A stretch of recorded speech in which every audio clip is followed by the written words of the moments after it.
Okay, we'll start the next topic, inverse trigonometric functions. So inverse, about the inverse we studied in functions. Okay, if you write a function like this, if f of a to b is bisective. Bisective means we know that a function is both on one and on two.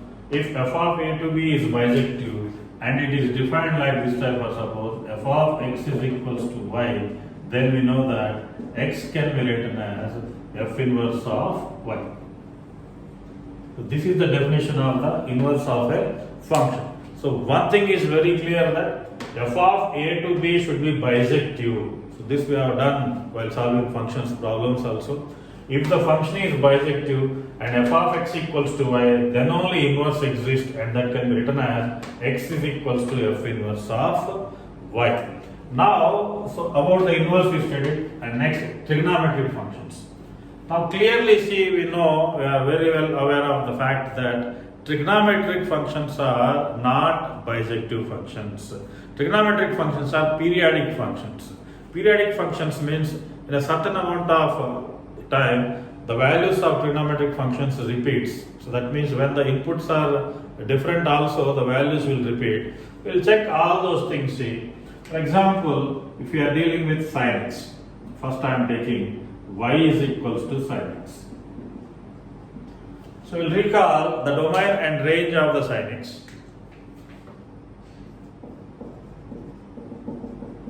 So domain of sin x is always R and range is -1, 1. So domain of sin function is R, whereas the range, whatever input you give, sin always generates an output which lies in between -1 and 1. So based upon that, if you try to draw the graph of sin, so you get like this. This one cycle I am taking, and one more will get here. It will keep on going. It goes up to infinity. So on the x-axis, real numbers from -infinity to infinity, and on the y-axis, if you observe, here this peak will be 1 and this peak will be -1. So now here, what happens? See, sine values. So here, whatever values are there, the same values will repeat here, and here, whatever negative values are there, the same negative values will appear here. And we know the concept. If you draw a horizontal line here, that horizontal line cuts the graph at more than one point. If it cuts the graph at more than one point, then the function is both 1, 1 and onto. Sorry, if it cuts at more than one point, then it is not 1, 1 function. Okay. So now what to do? We need to check where sine function behaves like bisective. So where it is 1, 1 and onto. So where it is 1, 1 and onto, see, here if you mark the point here, see, so we know that this value is pi by 2 and this is pi, and this value is 3 pi by 2 and this value is 2 pi and this value is 5 pi by 2. And same way, if you come in the negative side, this value is minus pi by 2 and this value is minus 3 pi by 2 and this value is minus 5 pi by 2. Now in this part, if you observe, see, from here to here, you just observe the marker carefully. So from here to here, that means in this position, none of the sine value will be repeated. So here we are getting positive and here we are getting negative value. That means both of these two are not same. So that means in this branch, the branch is on the x-axis, if you observe, minus pi by 2 to pi by 2. In between minus pi by 2 to pi by 2, sine behaves like a bisective function. Overall set, if we take, sine is not a bisective function, but in this slot, from minus pi by 2 to pi by 2, observe the hand movement carefully. In between minus pi by 2 to pi by 2, sine acts as a bisective function. Whereas the another cycle, if we take, not only that cycle, in this cycle, pi by 2 to 3 pi by 2. In the cycle, pi by 2 to 3 pi by 2, here also if you observe, see. So So here also sine acts like a bijective.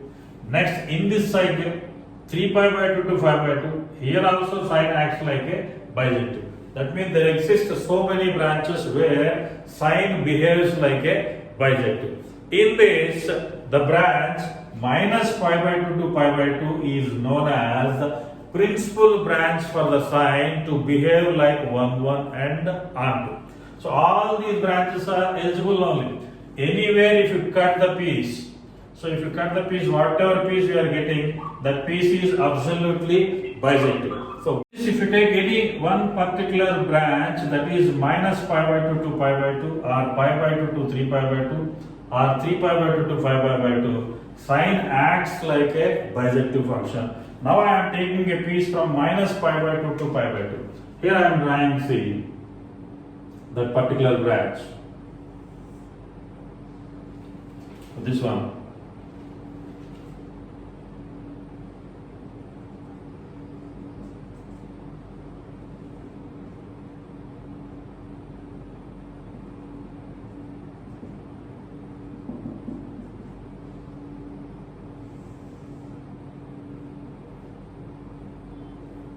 Exact this portion will take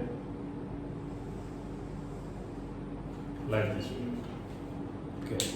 So this is the branch we are taking from minus pi by 2 to pi by 2. So this is the branch we are taking from minus pi by 2 to pi by 2. Like that everywhere if you take say pi by 2 to 3 pi by 2, only this part if you concentrate, see, we'll get some graph like this. That graph is clearly bijective, and here also the graph is bijective. So that means here write y equals to sin x is bijective if domain equals to, so on x axis from where to where we have minus pi by 2 to pi by 2. Range, of course, range won't change because the limit on the y axis what we are taking minus 1 to 1 on. The range is equals to minus 1 to 1. So this is the concept. So sine function, originally if you take sine function whose domain is the set of real numbers and range is minus 1 comma 1. Domain is real numbers and range is minus 1 comma 1 means this is the complete graph of sine function. Now here in this graph, if you draw a line, horizontal line to the graph, then that horizontal line cuts the graph at more than one point. That's why sine cannot be called as bijective. In such case, what we will do is, we will observe where sine acts as a bijective. Now, in these dotted lines, if you observe, see, if you take the piece from these dotted lines, all these pieces works, means acts like a bijective function. So here minus pi by 2 to pi by 2 is one branch, pi by 2 to 3 pi by 2 is one branch, 3 pi by 2 to 5 pi by 2 is one branch, or negative side if you come, minus 3 pi by 2 to minus pi by 2 or minus pi by 2 to minus 3 by 2. All these branches are valid branches only. If you pick any branch, sine acts like a bijective. But among all these branches, the branch minus pi by 2 to pi by 2 is considered as the principal value branch. This we need to keep in mind throughout. Okay, so because in entire calculus we need to deal with inverse trigonometric functions. Solving problems is easy, but we need to solve the problems by keeping the principal value branch in mind always. So here the principal value branch is what? Minus pi by 2 to pi by 2. So now we are writing, see, y equals to sin x is bijective if you restrict the domain from minus pi by 2 to pi by 2. Earlier domain was R where sine is not bijective. If you restrict the domain minus pi by 2 to pi by 2 and range is of course say minus 1 comma 1, then sine is bijective. In such case, we can write from this one, if y is equals to sin x, then x is equals to sine inverse of y. So this is the story behind the inverse of sine.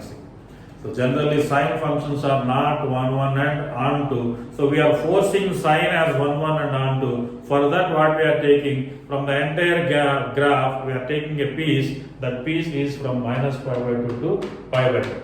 If sin x is defined in this branch minus pi by 2 to pi by 2, then we can write x is equals to sine inverse, or we can say that inverse of sine exists. Otherwise, inverse of sine does not exist. So we need to keep one point in mind. Inverse of sine function exists only if the domain of sine lies in between minus pi by 2 to pi by 2 and range is minus 1 comma 1. See here, if y equals to sine x is bisective, again I am explaining, one more time explaining, listen carefully. If y equals to sine x is bisective, then x should compulsorily lie in between minus pi by 2 to pi by 2, and y means the output always lies in between minus 1 comma 1. If it is bisective, then there exists an inverse which can be written as x equals to sine inverse of y, and whose domain is the value of y, that is minus 1 comma 1, and range is the value of x, that is minus pi by 2 comma pi by 2. So here the fact to be remembered is, for inverse trigonometric sine, the input always lies in between minus 1 and 1. Other than 1, that means more than 1 and less than minus 1 is not allowed. If you give any value in between those two, it generates some output. Output is always known as range. It generates some output. Output lies in between minus 90 and plus 90. That means here, for example, see, if you write sine inverse of 1 by 2 for suppose. If you write sine inverse of 1 by 2, then immediately see the input 1 by 2 is a valid input that lies in between minus 1 comma 1 only. Then it should generate some angle. Then we need to think the angle in such a way that when sine is 1 by 2, sine is 1 by 2 and theta equals to 30 degrees. So this is equals to, you can write 30 degrees, or radians is the best practice always, pi by 6. If you have something like this type, sine inverse of 1 by root 2. So immediately whenever you are assigning some value to sine inverse, then we need to check whether that value belongs to this interval or not. Yes, it is belongs to, means immediately think, when sine is 1 by root 2, sine is 1 by root 2 and angle is 45 degrees. Or we can write it as pi by 4. And one more we can write sine inverse of root 3 by 2. So sine inverse of root 3 by 2 means we can write it as pi by 3, that is 60 degrees. Like that, different values we can mention. Sine inverse of 1, when sine inverse is 1, when it is pi by 2. And sine inverse of minus 1, when sine inverse is minus 1, when it is minus pi by 2. And sine inverse of 0, sine 0 is 0. So this is about the inverse sine function. So this point is very important. See, for inverse trigonometric functions, input is always a real number and output is always an angle. This point should stay in mind permanently. For any inverse trigonometric function, input is a real number and output is an angle. So here for sine for inverse functions, we are giving different inputs. See, 1 by 2, 1 by root 2, root 3 by 2, 1, the corresponding angles we generated. So now if the question is this one, sine inverse of 2 for suppose. Sine inverse of 2 means here, immediately we need to check the domain. The domain is what? In between minus 1 and 1. More than 1 is not accepted. So we will write here not defined. So the value is in between minus 1 and 1. If you give any input in between minus 1 and 1, it generates an output which lies in between minus pi by 2 and pi by 2. So now based upon these values, we can draw the graph of inverse sine function. Observe carefully. Now here we are drawing the graph of sine inverse x. This is the function, sine inverse x. For sine inverse x, we are drawing the graph. So graph notation and graph theory will be always same. On the x-axis domain, on the y-axis range. Now for sine inverse x function, domain is what? Minus 1 comma 1. That means we need to mark two things, minus 1 and plus 1. So here we will get 0. So this is on x-axis. Now y-axis gives the range. Now range is what? In between minus pi by 2 and pi by 2. So here somewhere I am taking approximate measurements, that's it. minus pi by 2 comma pi by 2. Now whatever graph we will get, that graph lies in between this box only. You observe the position of the marker.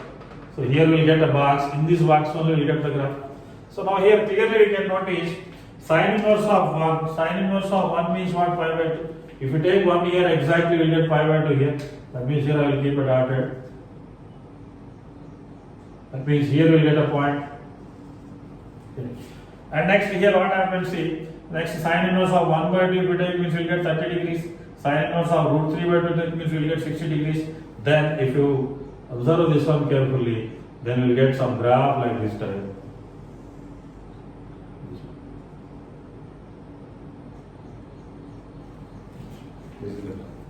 This graph if you observe carefully, which is the mirror image of this one with respect to the line y equals to x. So we know the concept, this concept we studied every previous session. See, every function and its inverse are mirror images with reference to the line y equals to x. So here earlier we have the graph, this is the first position, and its inverse with reference to line means this will come in this direction. That is the portion we got here. Okay, and here it is this one, this we can call it as somewhat similar to concave down here. So its image means concave up only. So this is the graph of the function.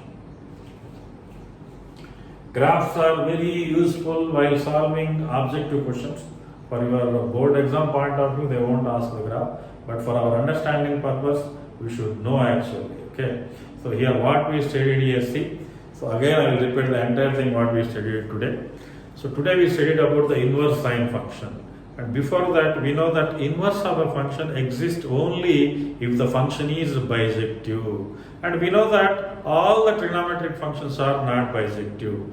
First, when we take the example of sine function is domain is real numbers and range is in between minus 1 comma 1. So since it is not a 1 function, we will restrict its domain in such a way that it acts like a bijective function. To restrict its domain, there are several branches. For example, minus pi by 2 to pi by 2, pi by 2 to 3 pi by 2, 3 pi by 2 to pi by 2.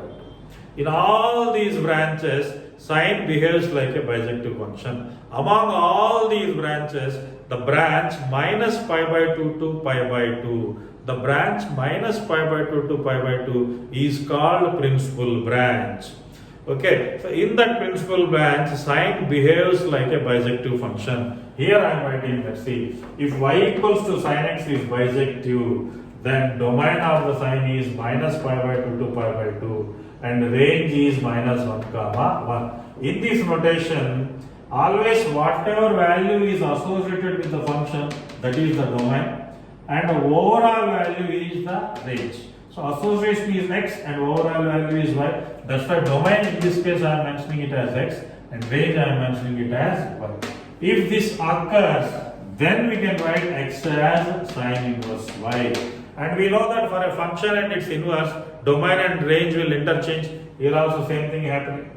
For inverse sine function, the domain is the range of its function, minus 1 comma 1, and the range is the domain of the function, minus pi by 2 to comma pi by 2. Here very important point to be highlighted is, for every inverse function, input is a real number and output is an angle. Whereas in trigonometric functions, inputs are angles and outputs are real numbers. Exactly reverse concept. For sine inverse function, input is real number and output is angle.